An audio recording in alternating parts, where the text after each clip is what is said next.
Goedemorgen en welkom bij Bient. Aan tafel sportjournalist Jaap Stalenburg. Maar hem praten voor het vertrek van FIFA-baas Sepp Blatter. De grote baas van Zorgpartners Friesland, Wander Blauw, die gaat met pensioen. En met hem bepraat ik de verorings in de Zwarg. En oud-squalmaster Jan de Vries. Hij stiert 30 jaar voor de klasse van de Van Heemstra-squallen in Oudwoud. De oudste squallen van Friesland, maar de squallen gaat dicht. Vind ik jammer dat je nou bij moet? Ja? Maar ja, de squallen gaat dicht, hè? Nee, ik kan hem niks aan doen. Dat is weer. Ja, de band vindt het spietig, de Vries, maar hoe docht het, wat docht het met jou? Nou, ik had de eerste west met de cameravrouw. En we hadden er omrond. En ik had wat in de papieren om neust. En ik kreeg hier een heel goed gevoel. Ja. Maar aan de andere kant dacht ik van ja, nee, blikje katers, door mij is net een goed gevoel krijgen. Want de squallen gaat dicht. En dat is net goed. En dat is net een goed gevoel dus. Nee. We Nee. praten er dadelijk even verder op. Prima. Ja, 4 dagen nooit er op Nijkeersen is, verbaasde Blatter vreun en vijand toch op te stappen als voorzitter van de FIFA. Een strategische stap of wie is zijn positie onhoudbaar? En hoe zal het nou verder gaan? Blatter bloot nog zitten onder de verkiezingen en die binnen ergens tussen december en maart. Jaap Stalenburg, ja, hier staat het verwachten? Ja, dit was een logische stap, want ja, de verwachting is nu, het kwam nu zo dicht bij Blatter en de FBI pakt gewoon over de hele wereld door. Ja, gisteren is ook zijn beschuldiging geuit tegen zijn rechterhand, Fransman Valken. En de positie was onhoudbaar, want Blatter weet dat hij vandaag morgen door de FBI van zijn bed gelicht wordt. En ja, dit was een positie, dit kon niet anders. Nee, zullen we nog even zien naar het moment dat we het bekend maken, de passenconferentie? Bien que les membres de la FIFA m'aient conféré ce nouveau mandat,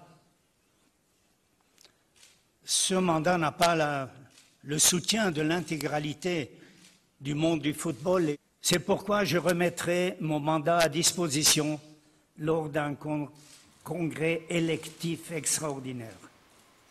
Is het een zegen dat er deze stap zet heeft? Ik denk dat dit tot aan in Friesland toe, zeker voor de voetbalwereld, een zegen is dat deze man vertrokken is.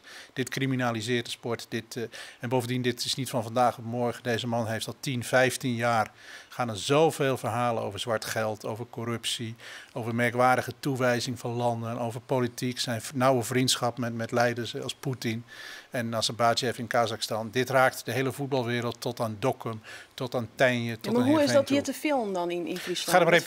Het gaat om reputatie. Tegenwoordig, ook met de social media, met journalisten die bovenop zitten, de reputatie is heel belangrijk.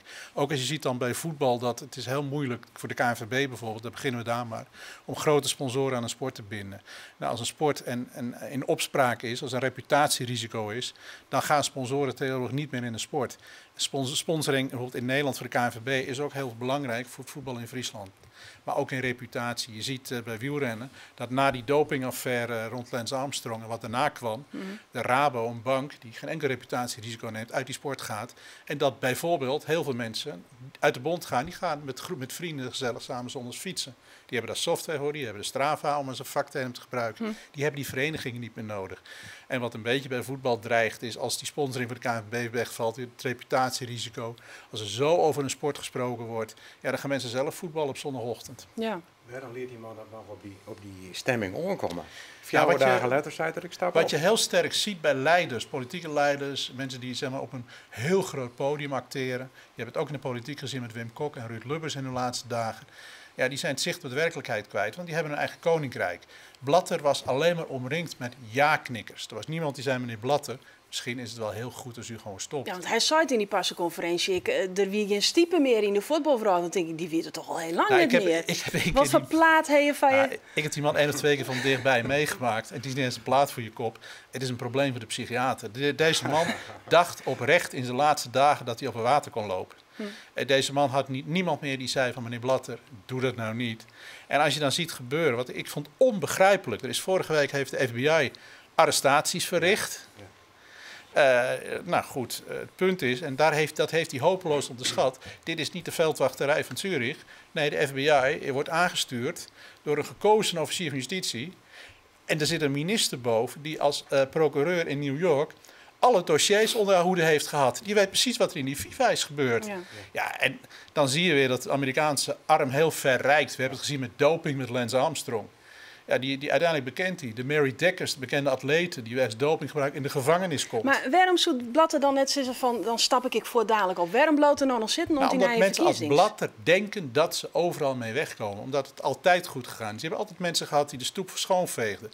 Alleen maar nu denk je dat hij die tijd nog uitzitten kan? Denk je net dat de FBI hem inderdaad inklappen van zijn bed? Ik denk dat mijn gevoel zegt. En ik zat vanochtend op Nijenrode met een aantal hele bekende sportmarketeers. En iedereen heeft nu wel het gevoel dat hij vandaag of morgen ook met de handboeien om richting Amerika gaat. Ja. Maar het punt is, het leuke is, en dat vergeet iedereen, de arm van de Amerikaanse overheid gaat heel ver. Ja. Stel dat morgen bekend zou worden dat de wedstrijd Cambuur-Heerenveen, dat matchfixing is geweest. Dus zeg maar dat de wedstrijd is verkocht. En dat zou via een Amerikaanse bank zijn gegaan. Dan komt de FBI ook naar Heerenveen of naar Leeuwarden en arresteert de voorzitter hier van de club, want die is verantwoordelijk. Ja. Dus dit gaat heel ver. Wat dat betreft is Amerika een beetje de veldwachter van de internationale sport. En ik vind dat ze dat heel goed doen en ik vind het een goede ontwikkeling. Maar zou hij net de komende maanden nog zo'n dikke vinger in de pap herkennen dat hij zich nog bemoeit met zijn opvolging? Nee, zijn rol is uitgespeeld. Ja, echt? Zeker als ik zie wie genoemd worden achter de schermen. Het lijkt erop dat Platini het zou worden, want dat was het spel wat Blatter speelde. Ik denk als Platini komt, die trekt de lijn wel door, want ik begrijp helemaal niet waarom Michael van Praag zo enthousiast is voor Platini. Want Platini heeft zijn zoon meteen gedropt in Qatar. Ja. En is in mijn optiek iets minder corrupt dan Blatter, maar op de aardig in de buurt. Er wordt nu een Koeweitse... Maar wie weet het? Ja. Nou, het speelt één ding. Dus er wordt nu een Koeweitse sheik genoemd. En dan denkt iedereen van daar gaat weer van alles omheen. Maar deze man is een van de steunpilaren van de Duitser Bach, die bezig is om het Internationaal Olympisch Comité te hervormen en te moderniseren. En dat gaat hartstikke goed. Het IOC was nu bijna net zo'n corrupte organisatie als het FIFA. Dus die namen het in de gaten houden. Die namen de gaten houden. En wat daarbij heel belangrijk is, en dan zeg ik heel kort, dat punt is, wij maken het niet meer uit.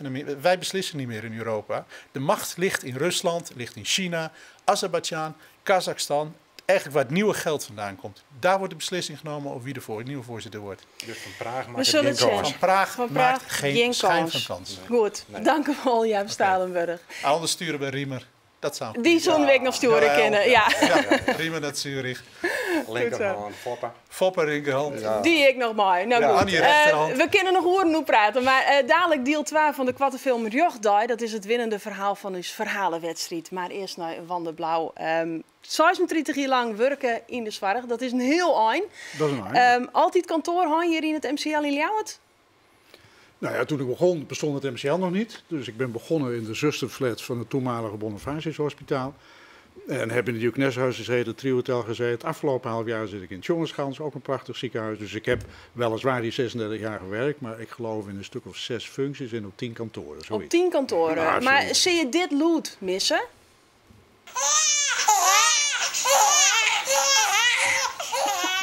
Ik heb begrepen, je ziet een boppen de verloskamers. Dat klopt. Ik heb er 2 antwoorden op. 1, ik ga het niet missen, want we hebben inmiddels 2 kleinkinderen. En je hebt gelijk, ik heb een vergadertafel op mijn kamer, die staat onder 2 luchtkokers. En daarboven is de verloskamer. En als daar heel hard gewerkt wordt, zag je bezoekers wat onrustig worden. Dus jongens, het is een ziekenhuis en daar gebeuren dit soort dingen. Maar dat klopt, ja. Ik ga het missen. Dat zou je wel missen, ja. En hoe lang was u de baas? Kijk, in ziekenhuizen heb je geen baas, dat meen ik oprecht. Dat is een hele mooie balans tussen de professionals aan de ene kant en management aan de andere kant. Maar in 86 ben ik directeur geworden en in 93 voorzitter. Zo, nou dat is al heel schof. Herkent u dan even analoog aan te lang in de machtspositie? Nee. Dat is natuurlijk van jezelf niet zeggen. Nee. Maar waar het om gaat is dat je een balans hebt, dat je tegengesproken wordt. En als je nou in een ziekenhuis werkt, is er 1 ding, dan word je vreselijk veel tegengesproken. Zeker als je niet van huis uit zelf een zorgverlener bent, en dat ben ik niet.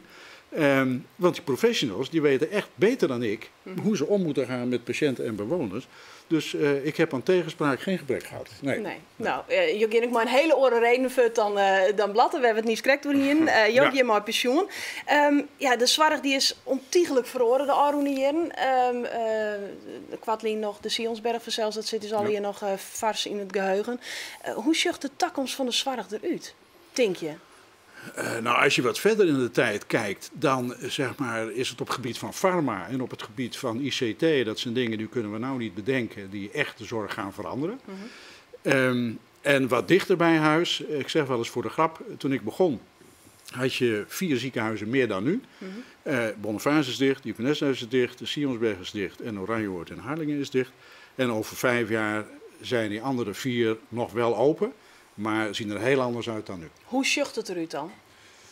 Ja, dat weet je niet helemaal zeker. Ik denk dat we toch in een hoog tempo, een redelijk hoog tempo, een interessante vorm krijgen van netwerken van zorg over die ziekenhuizen heen. Want niemand kan met alles in zijn eentje. Er moet steeds meer multidisciplinair gebeuren. Je moet steeds terecht voldoen aan kwaliteitscriteria die onder andere met volumes te maken hebben. Dus je mag alleen maar een verrichting doen als je er een hele hoop van doet. Dus specialismen in bepaalde ziekenhuizen. Net meer alles zwaardig in elk ziekenhuis. Dat in elk geval. Niet meer alle zorg in elk ziekenhuis, dat klopt. Ja. Dus moet ik als patiënt, als ik verschillende kwalen heb, dan naar verschillende ziekenhuizen? Dat is het kwetsbare aan dit verhaal. Wij leven natuurlijk in een provincie met betrekkelijk weinig inwoners. Dat is heel anders dan Den Haag, Utrecht of Rotterdam. En er is wat voor te zeggen om zorg te concentreren, maar ook om het gespreid te houden. Want je moet niet in de situatie komen dat iemand uit Kolm of Oud-Woude, om maar als voorbeeld te noemen, dat hij voor zijn oogkwaal naar Sneek moet en voor zijn suiker naar een internist in Leeuwarden en voor zijn nieuwe heup naar Heerenveen. We moeten voorkomen maar dat die oudere is dat voor te komen? Nou ja, we kunnen dat met z'n allen, vind ik, wel regisseren. Met hulp van met name dan de Friesland Zorgverzekeraar, die veruit de grootste zorgverzekeraar hier is. Als die zou zeggen met hun zorginkoopbeleid, wij kopen alleen nog maar X, Y, Z op plaats ABC in, dan gaat het de verkeerde kant op. Maar die realiseren zich ook wel dat die gemiddelde patiënt van ons, die ouder is dan 75 jaar, niet als een knikker in een flippenbak op en neer moet tussen de verschillende belletjes die dan ziekenhuizen zijn. Dus daar moeten we een verstandige balans in vinden met z'n allen. Nederland niet gek van die... Ik denk zo langzamerhand dat iedere politieke partij die nu het lef zou hebben om tegen die schaalvergroting te gaan, dat die aardig wat stemmen zou kunnen winnen. Want even de brug maken straks naar het onderwerp over het onderwijs. Ja. We krijgen leerfabrieken, we krijgen gezondheidsfabrieken. Nou, dat vind ik wat anders. Moeten we niet terug naar kleinschaligheid? Ja, ik ben van de afdeling grootschalig bestuur die ook daardoor kleinschalige zorg kan verlenen. Kijk, destijds was het ook de kritiek op het ontstaan van het MCL. Dat wordt een grote fabriek. Maar als het niet gebeurd zou zijn, dan hadden we een flink aantal functies die er nu wel kunnen. Net zoals opleidingen tot medisch specialist niet gekund. Dat was een verlies geweest voor de regio. Ik vind dat de zorg is er beter van geworden. Dat is wat anders dan dat die schaalvergroting eindeloos door moet gaan. Ik pleit ook zeker niet voor sluiting van ziekenhuislocaties, maar wel om op verschillende locaties verschillende vormen van zorg te organiseren. En dat is wat anders dan grootschaligheid, want ik denk dat die ziekenhuizen die we nou hebben op zich in die steden wel blijven bestaan, maar een andere vorm zullen hebben. Ja. En wordt het er voor u als patiënten beter op? Als we de goede balans weten te vinden, dan wordt het... Ik hoor een hele grote as. Wel beter, ja, dan wordt het kwaliteit. Maar ik vind kwaliteit dus ook zorg dichtbij. Dat is een beetje wat jij zegt. Dus als je alles op één plek gaat concentreren en dat soort dingen, dan heb je misschien een stukje kwaliteitswinst. Want als iemand heel veel van hetzelfde doet, doet hij dat kwalitatief beter. Maar als het tot gevolg heeft dat je lange reistijden, lange toegangstijden, dan wordt het alweer minder kwalitatief. Dus het vinden van die balans, het houden van die balans, daar gaat het om. Ja. Je zit al zo lang in die zorg. 19 juni is je laatste werkdag. Hoe blow je annex maar die zorg? Of ga je thuis zitten, ga je een groentetuintje beginnen? Wat zie je dan? Nou, goede vrienden van mij die hebben mij beloofd zowel een visakte als een hengel op mijn verjaardag te geven. Maar daar zit ik niet op te wachten. Nou, ja. Nee, ja, kijk, ik heb hier lang gewerkt. We hebben 25 jaar geleden afgesproken dat ik weg zou gaan als ik 60 werd. Maar ik hou niet van stilzitten. En er moet ook, zeg maar, toch... Je zei net pensioen, maar het is een soort prepensioen. Dus ik ga binnenkort weer een sollicitatiebrief schrijven en oefenen met een van mijn kinderen. Maar ik heb het in 36 jaar niet gedaan. Maar solliciteren weer op? Iets in de zorg. Iets in de zorg? Ja, dat is toch wel... Ik ben daar... Dan kom je jouw namen met je. Binnenkort is er misschien een nieuwe staatssecretaris nodig. Ja, nou, dat is weer een andere tak van sport. Of onderwijs. Misschien kom je mijn naam nog tegen, dat is zo. Nou, we houden het in de gaten. Ja, Waarom gaat ze niet in de politiek dan?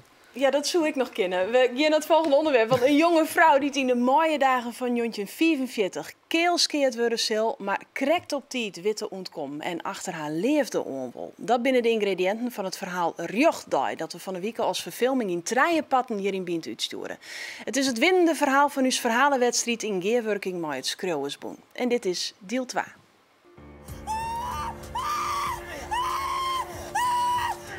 Vol overnight vuurs, koppen om je heen en mijn nagel klauwen. Ik raas als een barig en brek los. En ik zet het op een draven.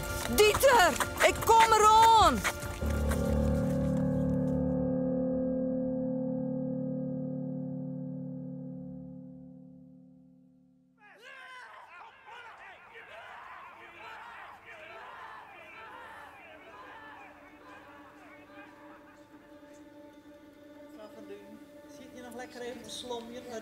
Ik harkje. Om je heen hebben we te praten. Hoe toch ik mijn eer en eer ben. De dies in mijn holle verdwijnt staren gewoon.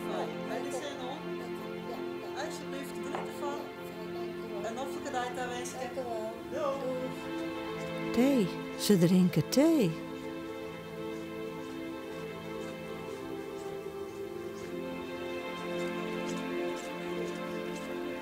Waar ben ik? Met je, mevrouw Namersma. Heb ik een kopje thee? Ik zoek het frommeske ijskenken.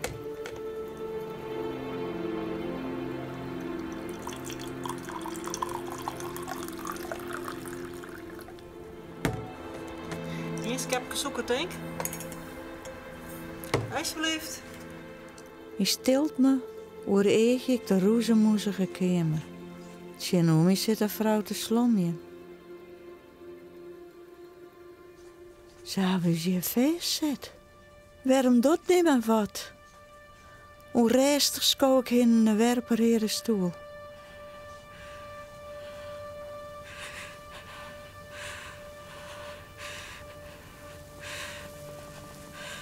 Als ik steen ga, komt het frommeske op me ta. Waar gaan we heen, mevrouw Namersma? Nergens. Ik zie je het huiske. Het huiske? Dat is immers aan de andere kant van de gang. Weet je dat net meer? Zie me krek uitsprutsen als ik al verder in. Else stap goed trotacht. Dit is mijn laatste kans. Ik moet zien dat ik hier bij kom. Libben of dee. Leven Dieter weer best. Te geren kennen wij de vraat aan. Ik zal die vinden.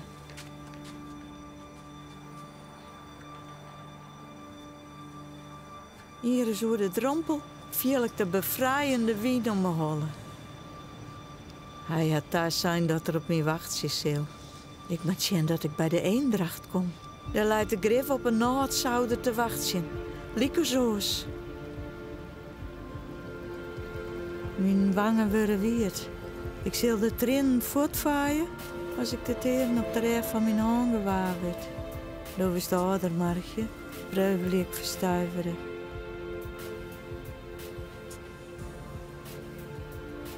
Boeten is het fris. Ik verneem het net. Ik ga maar hier een doel vregen.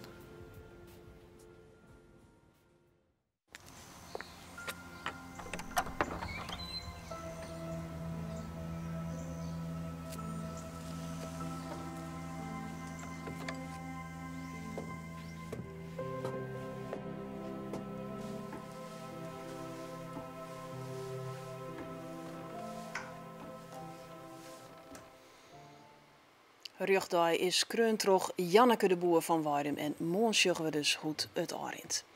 Ja, het komt wel vaker voor op het Frieske platteland squallen die het sluiten matten om te min leerlingen binnen. Maar nou is ook de oudste squallen van Friesland het slachtoffer worden van de bevolkingskrimp. Maar de sluiting van OBS van Heemstra squallen in Oudwaard komt er een eind om 240 jaar Iepenbier onderwijs in het dorp. Jan de Vries, ja, is het een beetje jouw squallen die tegengiet, hè? Hij 20 jaar voor de klasse staan. Ja, eigenlijk een beetje bij de inventaris hè, van de squallen. Ja. We zijn tot het begin al, we hebben even met jou waarom West naar die squallen. Ja. Even daar eerst even een zien.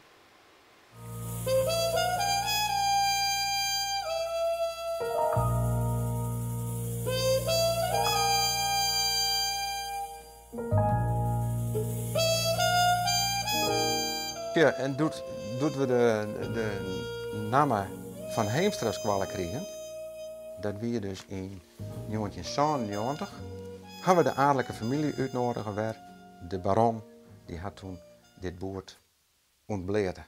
Die mensen van in Vinkleester, van de adel, die maken dus zorgen over de bijen. En die bijen die kunnen net de hele dag alleen nog maar bij Heid en Men werken. Die zullen onderwijs gaan maken. Die gevelsteen, dat is dus al 4 variëteit. Want die steen is van 1775. Nou ja, als een oordenken van dat de adellijke familie verbonden is aan deze squalla. Ja. Dit is dus de laatste groep, nog 6 jongens. En dan sluit de squalla. Ja. Ja. Zitten er ook bekenden tussen de 6 van, nou, ik herken wat. Ja, er zitten wel bekenden. Ik heb begrepen dat die man meer ik op deze squalla zitten had. Ja, dat klopt. Ja. Dit is Klaas, hè? Ja. En die Heid had ik bij mij in de klas zitten. Ja, klopt. Had hij dat wel eens verteld? Ja, van mij al. Ja? Ja, die vroeger zit. Vind ik jammer dat je nou bij matte? Ja? Maar ja, de squalla gaat dicht, hè? Nee, kan je hem niks aan doen. Dat is weer.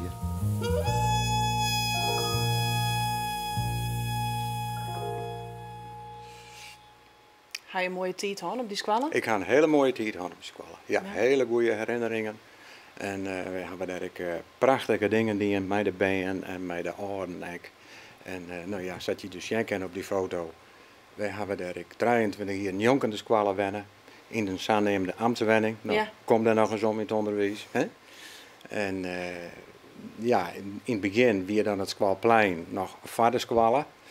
En dan weer in de pauze wel eens dat de bals in de ruiten van uw wenning onvliegen. Maar later is het al je verhoord, want toen waren we dus basissquallen in 1984, 86.